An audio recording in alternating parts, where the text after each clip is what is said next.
जगस्वामी साप सदा शिव मल्हारी मणिमल्ल संहारक ऐश्वर्य प्रदाता शक्तिदाता जयदुरी गणाधीशित आदिरुद्र श्री मातंड भैरवा।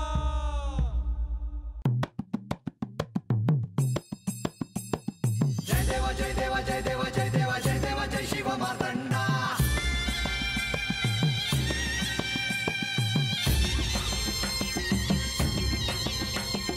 जय देव जय देव जय देव जय देव जय देव जय शिव मातंडा। हरिवर्धन मल्हारी तुझी प्रचंडा।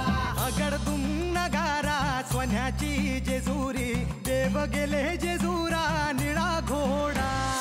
अगडदुम नगारा सोन्याची जेजुरी देव गेले जेजुरा निळा घोडा। पाव में तोडा कमरी कर पटा मिहिर मस्तकी तुरा। खोबऱ्याचा कुटका भंडाऱ्याचा भडका बोल अहंकारा सदानंदाचा येळकोट सदानंदाचा येळकोट। जय देव जय देव जय देव जय देव जय देव जय शिव मातंडा। जय देव जय देव जय देव जय देव जय देव जय शिव मातंडा। हरिवर्धन मल्हारी तुझी प्रचंडा। जय देव जय देव जय देव जय देव जय देव जय शिव मातंडा। हरिवर्धन मल्हारी तुझी प्रचंडा।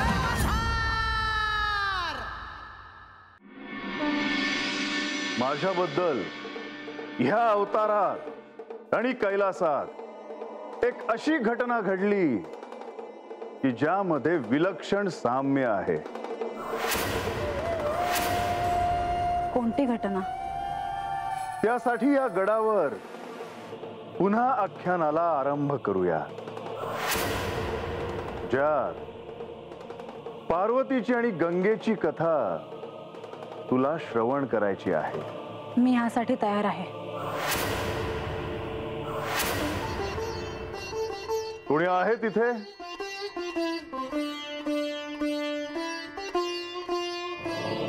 देवा चोडप्पा,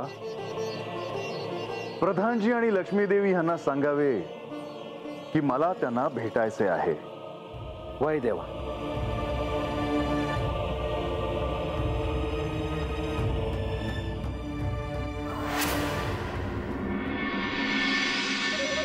बा मावशी रंग्यान गंगी कस काय नाही आलं म्हणायचं?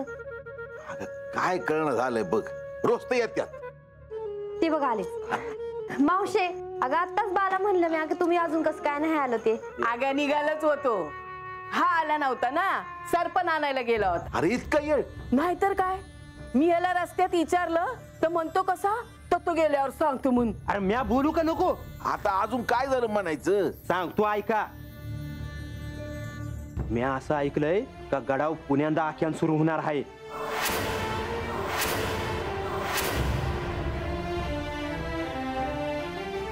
अरे खरं सांगतोयस? अगं होय तर, म्हणजे माझ्या कानावर कसं आलं, म्या सरपण घेऊन येत होतो तेव्हा गावात लोक बोलत होतं का आख्यान सुरू होणार आहे।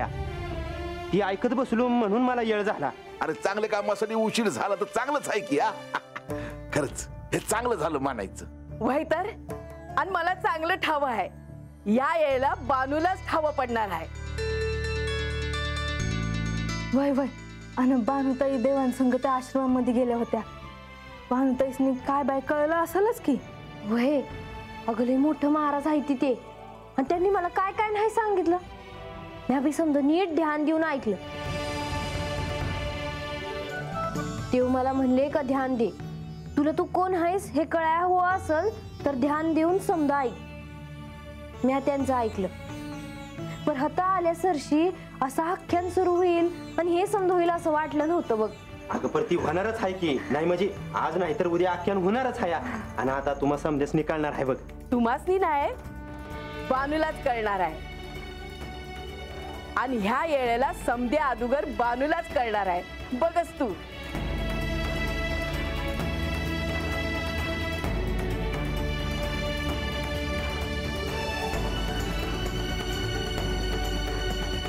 आख्यान होणार?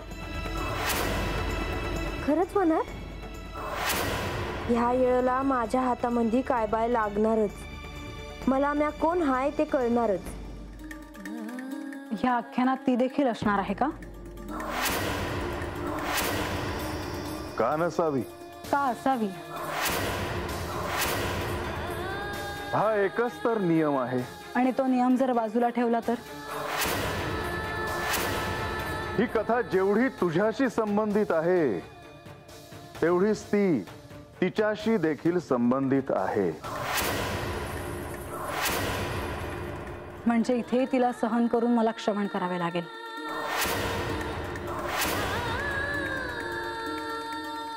ही परम नियती आहे. हिचा स्वीकार करावाच लागेल.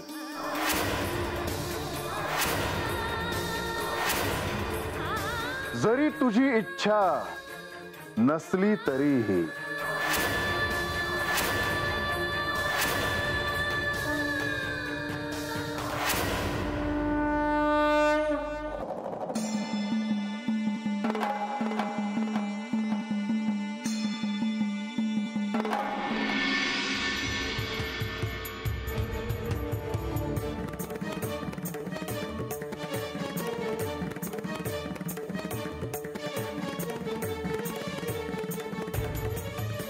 आता सांगा, काय कार्य आहे आज?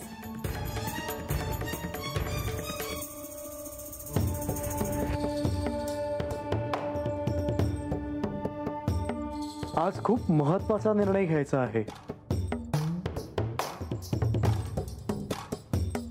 मला सांगाल का? अर्थात.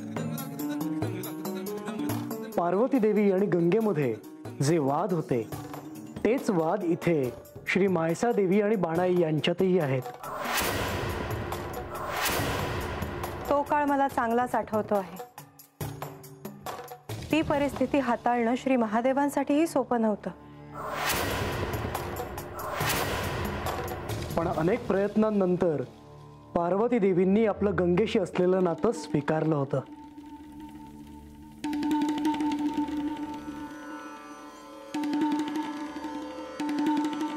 शिवचरित्राचा तो एक भाग आहे. त्याचा उल्लेख केल्याशिवाय आपण पुढे जाऊ शकत नाही. याचेच आख्यान मांडावे म्हणजे त्यातून प्रेरणा घेऊन श्री मायसा देवी बाणाईचा स्वीकार करतील. आता मला तुमचं कार्य लक्षात आलं, परंतु त्यासाठी नारद मुनींशी बोलावं लागणार आहे आणि त्यांना समजावून सांगावं लागेल.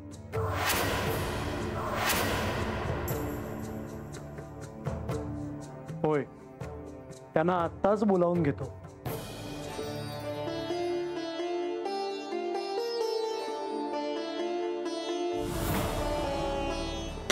नारायण नारायण.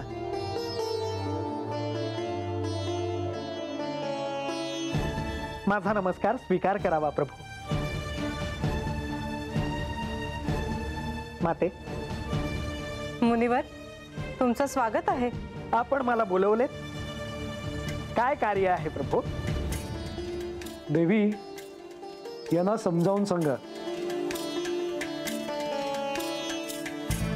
त्यांना जेवढं सांगितलं आहे तेवढंच त्यांनी करायचं आहे. यापेक्षा अधिक काही नाही. आणि यावेळी त्यांनी स्वतःहून काही केलं आणि त्यामुळे गोंधळ झाला तर मी स्वतः त्यांना शासन करेन.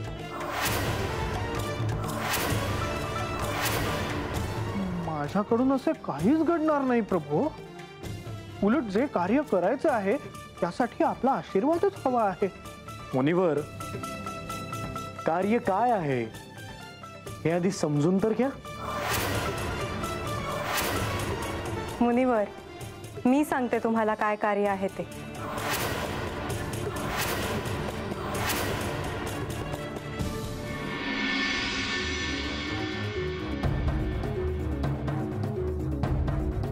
काळजीत दिसतंय सर.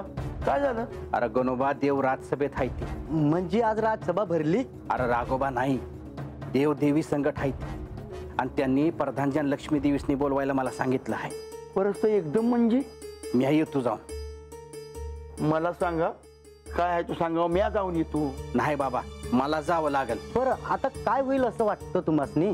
आख्यान सुरू होईल असं वाटतं. या बघ काहीतरी कारण आहे, नाहीतर असं एकदम थांबलेलं आख्यान सुरू कसं होईल? हे प्रभो, हे माते, मी आख्यानाची वाटच पाहत होतो. पण हे सोपं नाही. शिवचरित्राचा एक पूर्ण काळ तुम्हाला उभा करायचा आहे. मी प्रयत्न करेन प्रभू. महत्वाचं म्हणजे म्हाळसा देवींना त्यांच्या गतजन्माचं स्मरण व्हावं, ह्यासाठी आख्यानाचा आधार घ्यायचा आहे. आणि त्यात कुठेही संतुलन जाता कामा नये.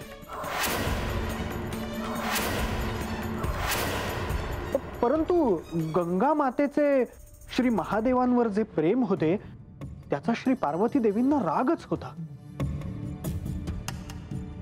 इथेही तशीच परिस्थिती आहे. योग्य आहे, पण आख्यानाची सुरुवात करताना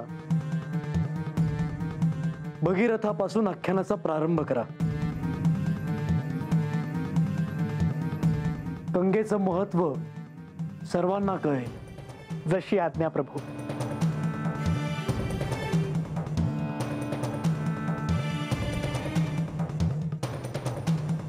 तुम्ही प्रधानजी, एक सांगावा होता बघा. देवानी तुम्हासनी बोलिवलं आहे. देवांसोबत कोण कोण आहे? कोणी नाही, म्हाळसा देवी आहे ती, आणि देव राजसभेत आहेत बघा. या तुम्ही. येतो मी.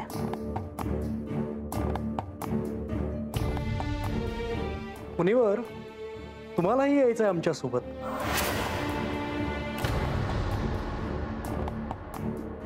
मी काय म्हणतो की मी आता थेट आख्यानाला चालू असतो. परंतु एवढं भय बाळगण्याचं काय कारण मुनिवर? मला श्री म्हाळसा देवींच्या प्रश्नांचे भय वाटते. मी काय म्हणेन आणि त्यातून काय गोंधळ होईल हे काही सांगता येत नाही. मुनिवर, मी सोबत आहे, चिंता नसावी. कार्य निश्चित होत आहे.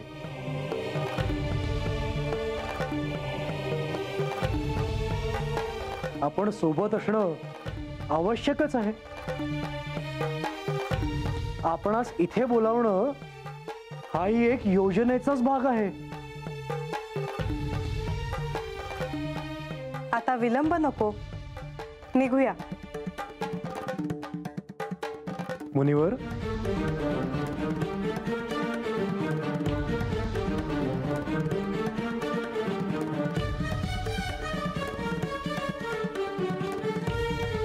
नारायण.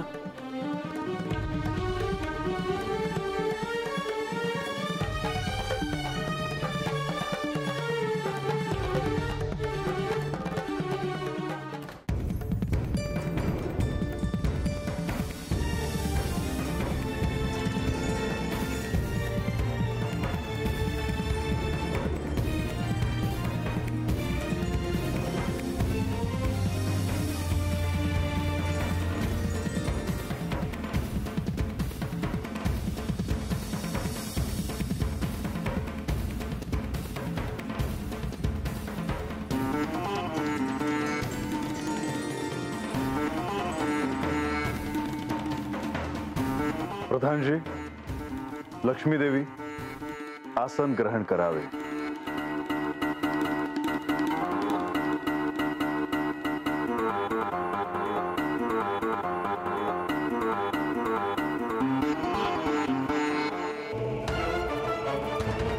मुनिवर, आपण देखील आलात हे उत्तम झाले.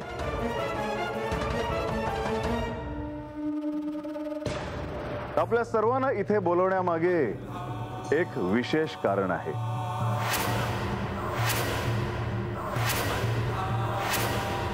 अनेक दिवसांनी ह्या गडावर आख्यानाला सुरुवात करायची आहे. हा संकल्प आहे आणि तो सिद्धीस जावा हा हेतू.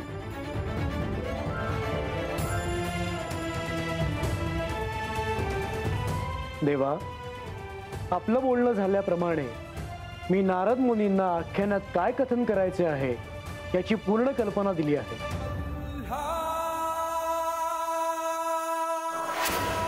आख्यानाला कधी आरंभ करावा? मला थोडा अवधी मिळाला असता तर.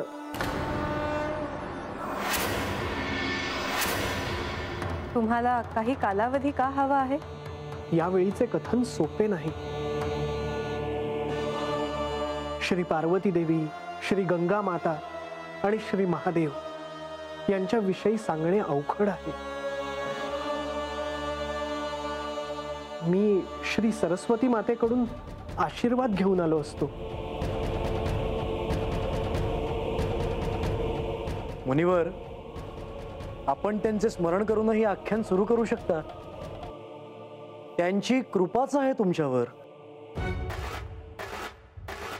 मुनिवर, असे काही आहे का की बानूला पूर्वकल्पना द्यायची आहे किंवा तिची पूर्वतयारी करून घ्यायची आहे म्हणून तुम्हाला अवधी हवा आहे?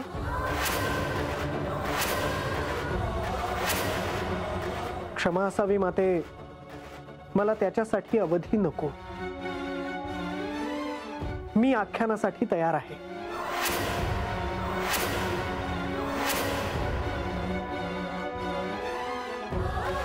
मला गंगा आणि पार्वती यांच्यात काय घडलं हे ऐकण्याची उत्सुकता आहे आणि आश्चर्य असं वाटतं आहे की हे श्रवण करण्याची मला आवश्यकता पडते आहे.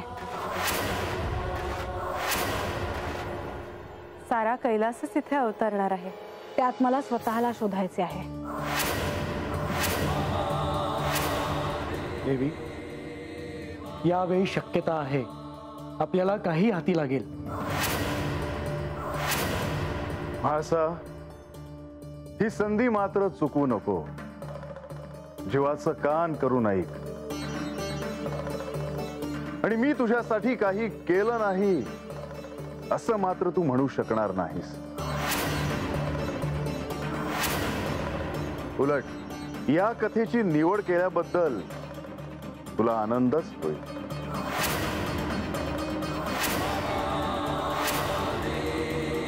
माधवा, आख्यानाची वेळ आणि तिथी निश्चित करावी आणि त्यानुसार नियोजन देखील करावं. देवा, हे सांगण्यासाठी मला बुद्धी द्या. शुभम भवतु. म्हाळसा, निघूयात.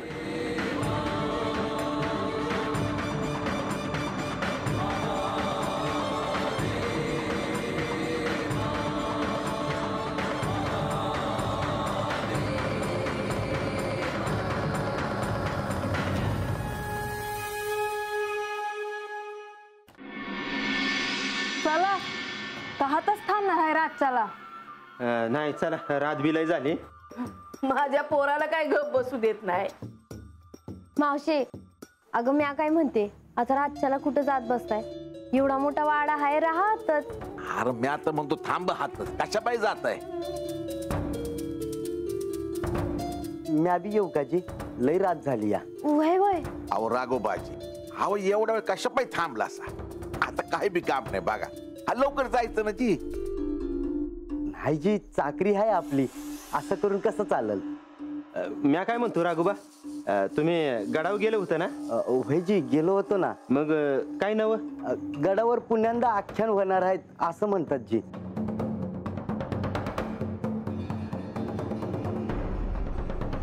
खरं? होय जी, येतो म्या. आख्यान म्हणल्यावर महाराज कसं नाही आलं अजून? नाही ती तरी सांगतील ना. खरंच आहे की. मला तर ह्यात काहीतरी डाव असेल असं वाटतं. मावशी, अगं काहीतरी यात कसला आलाय डाव? अगं आख्यान म्हणजे देवांचीच कथा सांगणार आणि देवांनी मला माप सांगून ठेवलं आहे. शेवंत म्हणते तसं काही असेल तर? कशावरून? अगं अवतार नाही आलं तुला आख्यानाचं अजून. खरंच आहे की बानू? मी सांगितलं होतं ना. पर आख्यान होणार तिथं बानू नसणार. असं काय बी होणार नाही. म्या कशी काय नसणार? म्या किंवा म्हाळसाताई आमच्या दोघींपैकी कोणी बी नसेल ना तर आख्यानच होणार नाही. तसा नियमच आहे.